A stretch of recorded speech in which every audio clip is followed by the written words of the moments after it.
श्रीराधा शरणम्।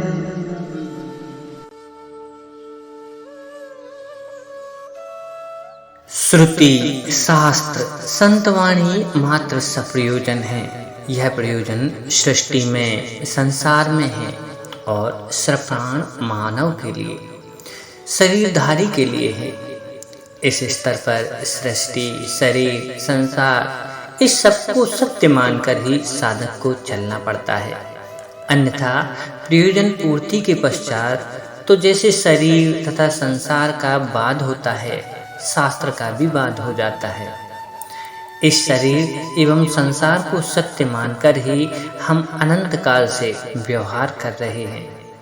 इसी में जन्म मरण है, इसी में सुख दुख है और इसी के सुख दुख जन्म मरण के बंधन से छुटकारा पाने का साधन शास्त्र बतलाते हैं। अब सामान्य चेतन को छोड़ दें तो इस संसार में दो चेतन और स्पष्ट हैं। एक शरीर में, अंतःकरण में अभिमान करने वाला जीव चेतन, यही जन्म मरण के बंधन में पड़ा है और यही सुख दुख का भोक्ता है और इसी को साधन करके मुक्त होना है। इस सृष्टि का संचालक एक चेतन है। वह सृष्टि में व्यापक रहता भी इससे परे है और इस शरीर में, अंतःकरण में भी वह अंतर्यामी रूप से स्थित है। वह महेश्वर उपदृष्टा है, अनुमंता है, वस्तुतः वही भर्ता और भोक्ता भी है। वह अंतर्यामी अंतःकरण में होकर भी केवल उपद्रष्टा है। वह अंतःकरण का मुख्य दृष्टा नहीं है और अंतःकरण में तादात्म्य उत्पन्न होकर कर्ता भी नहीं बना है। कर्ता तो है प्रकृति। अंतःकरण और बाह्यकरण इंद्रियां दोनों प्रकृति के ही कार्य हैं। अतः इंद्रियों से या मन से जो कुछ भी होता है वह सब कार्य प्रकृति के गुणों से ही होता है। प्रकृति क्रियामाणि गुणे कर्माणि सर्वशः अहंकार विमूढ़ात्मा कर्ता हन्ति मन्यते। वस्तुतः जीव किसी कर्म का कर्ता नहीं है, किंतु अहंकार से मूर्छित प्राय होकर प्रकृति के गुणों से हुए कार्य को वह अपने में आरोपित करके अपने को कर्ता मान लेता है। यह मान लेने के कारण ही कर्म के शुभाशुभ फल का वह भोक्ता बन जाता है। जो महेश्वर है, प्रकृति का संचालक है, वही वास्तविक भोक्ता है, लेकिन वह शरीराभिमानी जीव का भर्ता है। इस कारण इसका भरण पोषण वही करता है।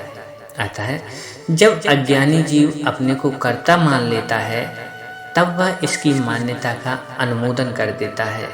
वह अनुमंता बना रहता है। यह शरीर क्षेत्र है, इसमें पाप पुण्य की खेती होती है और उसमें सुख दुख उत्पन्न होते हैं। इस शरीर को जो अपना जानता है वह क्षेत्रज्ञ है, किंतु वास्तविक क्षेत्रज्ञ प्रति शरीर भिन्न जीव नहीं है। वह सब क्षेत्रों में एक ही है। इस संसार में, दृश्य प्रपंच में दो पुरुष हैं, एक क्षर विनाशी। यह सब प्राणी पदार्थ हैं। परिवर्तनशील संपूर्ण पंचभूतात्मक सृष्टि क्षर है।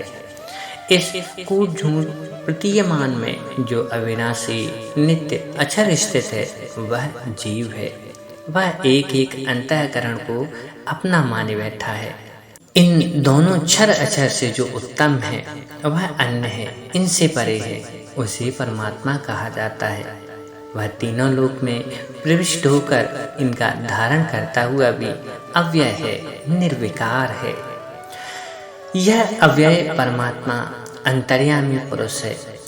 अब प्रश्न है कि यह निर्विशेष है या सविशेष, सगुण है या निर्गुण है। इतना ध्यान रखें कि यह प्रश्न सामान्य चेतन के संबंध में नहीं है। यह प्रश्न भर्ता भोक्ता महेश्वर है, अंतर्यामी के संबंध में है। जो भर्ता भोक्ता महेश्वर है, जो सृष्टि का कर्ता पालक संहर्ता है, वह निर्गुण निर्विशेष कैसे होगा? वह सगुण है, सविशेष है। वह क्षर अक्षर पुरुष से अन्य है। यह उसकी विशेषता है। अवसर वह भरता है, भोगता है, संचालक है, यह उसके गुण हैं।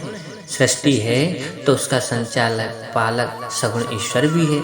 जैसे शरीर है तो शरीराभिमानी जीव भी है, वह अंतर्यामी ईश्वर भी उपद्रष्टानुमंता तटस्थ ही है।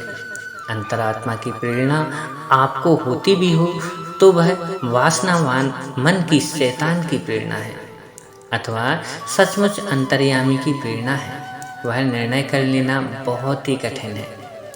यह अंतर्यामी भी निर्गुण निर्विशेष बना रहता है जब तक आप उसकी ओर नहीं देखते। अविदितो देवो नैनम पुनन्ति, जो इस अंतर्यामी को नहीं जानता उसे वह पवित्र नहीं करता।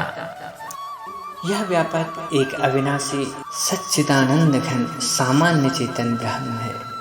ऐसे भ्रम में मत पड़िए, क्योंकि सामान्य चेतन में तो हृदयस्थ का भेद नहीं है। यह है हृदयस्थ अंतर्यामी और प्रभु है, सर्वसमर्थ है, किंतु इसके हृदय में रहते हुए भी सब जीव दीन हैं, दुखी हैं, क्योंकि यह अविकृत है। इसमें अपनी ओर से कोई क्रिया नहीं है, न क्रूरता न कठोरता। यह अधिकारी तभी तक अविकारी है जब तक आप इसे ऐसा रहने देते हैं। आप इससे तटस्थ हों तो यह भी आपसे तटस्थ भरता भुगता बना बैठा है। इसका स्वभाव है, ये यथा मां प्रपद्यन्ते तथास्तदेव भजाम्यहम्। जब आप इसकी ओर देखने लगते हो, इससे अपेक्षा करते हो, तो यह आपसे तटस्थ नहीं रह सकता। क्षर से, विनाशी से वह अतीत है, परे है, किंतु अक्षर से परे कैसे होगा? अक्षर से उत्तम है, वह अक्षर का सखा है, किंतु वरिष्ठ सखा है। श्रुति ने कहा है, द्वा सपर्णा सयोजा सखाया। जो इस पुरुषोत्तम को जान लेता है वह असम्मूढ़ है। अहंकार विमूढ़ात्मा, वह नहीं रहा, अतः करता हम वह नहीं मानता, वही सर्ववेद है। अब वह सर्वभाव से उस पुरुषोत्तम का ही भजन करता है। सर्वभाव से भजन, यह भागवत धर्म की विशेषता है। जब अहम करता नहीं रहा तो मन इंद्रियों की सब क्रियाओं का करता कौन? ईश्वरः सर्वभूतानां हृदयेऽर्जुन तिष्ठति, भ्रामयन् सर्वभूतानि यंत्रारूढ़ानि मायया। सब भाव उसी अंतर्यामी के, सब भावों का वह संचालक और भोक्ता तो वह महेश्वर ही है।